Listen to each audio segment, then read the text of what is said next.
যে বন্যা হয়েছে সেটাকে কেন্দ্র করে আমরা হচ্ছে কি গণত্রাণ কর্মসূচি আমরা চালু করেছি। তো সেটার পরিপ্রেক্ষিতে হচ্ছে আমাদের কাছে কিছু নগদ অর্থ আছে, সেটা ব্যাংকিং চ্যানেলের মাধ্যমে ইতিপূর্বে যেটা আমরা ক্লিয়ার করেছিলাম। দু একদিন আগে থেকে উত্তর অঞ্চল যে আকস্মিক যে বন্যাটা হচ্ছে আমরা পরিলক্ষিত হই। তো সেই পরিপ্রেক্ষিতে যেহেতু আমাদের কাছে কিছু নগদ অর্থ আছে, আমরা দুর্যোগ এবং ত্রাণ মন্ত্রণালয়ের সাথে আমরা কথা বলেছি। আপনারা জেনে থাকবেন সেখানে হচ্ছে আপনার বন্যাটা হচ্ছে একাস্ট্রম, সেখানে হচ্ছে গিয়ে সব কিছু মানে কি বন্যার জন্য যে পূর্ব প্রস্তুতি থাকার কথা সেটা আছে। আমরা যখন হচ্ছে ত্রাণ এবং দুর্যোগ মন্ত্রণালয়ের সাথে যখন আমরা কথা বলেছি, আমাদের সাথে তারা আলোচনা করেছে যে তাদের কাছে পর্যাপ্ত পরিমাণে ত্রাণ এবং শুকনো খাবার, বাড়ি খাবার পর্যাপ্ত পরিমাণে আছে। তো সেই জায়গায় আমরা চিন্তা করলাম তাহলে শুধুমাত্র ডিস্ট্রিবিউশন করার ক্ষেত্রে আমাদের যে ছাত্র প্রতিনিধি তাদেরকে শুধু দরকার।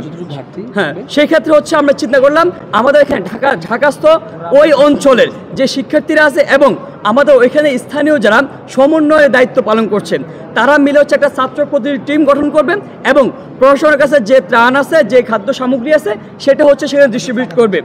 সেই জায়গা থেকে আমরা গতকালকে যখন যোগাযোগ করলাম, আমরা শুনেছি সেখানে হচ্ছে পর্যাপ্ত পরিমাণ নাই। তো আমরা চিন্তা করলাম আমাদের যে অর্থটা আছে সেটা থেকে ছোট্ট একটা অংশ সেটা প্রত্যেকটা ডিসির সাথে যোগাযোগ করে তাদেরকে একটা অংশ দিয়ে দিব। আমরা একই সাথে একটা খাদ্য তালিকা দিয়ে দিচ্ছি যে চাল, ডাল, তেল এবং শুকনো খাবার, মুড়ি, চিড়া এবং হচ্ছে কি খেজুর কিংবা অন্যান্যকে মিষ্টি খাবার, সেটা হচ্ছে তারা কিনে দিবে।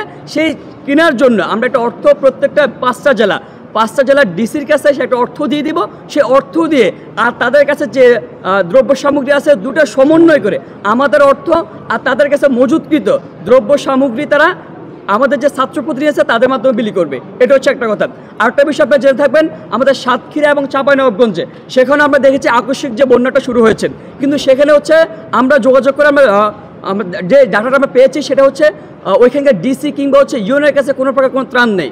সেক্ষেত্রে আমরা হচ্ছে আমাদের কাছে যে অর্থ আছে সেই অর্থ দিয়ে ডিসি এবং বিভিন্ন ইউএনের সাথে আমরা যোগাযোগ করে তাদের সাথে সমন্বয় করে সেখানে একটা অংশ টাকা পাঠিয়ে দেব এবং আমাদের এখান থেকে যে ছাত্র প্রতিনিধি আছে তাদেরকে পাঠিয়ে দেবো। দুটো সমন্বয় করে আমরা হচ্ছে সেখানে দুটো জেলা সাতক্ষীরা এবং চাঁপাইনবাবগঞ্জ সেখানে হচ্ছে আমরা ত্রাণ কার্যক্রম পরিচালনা করব।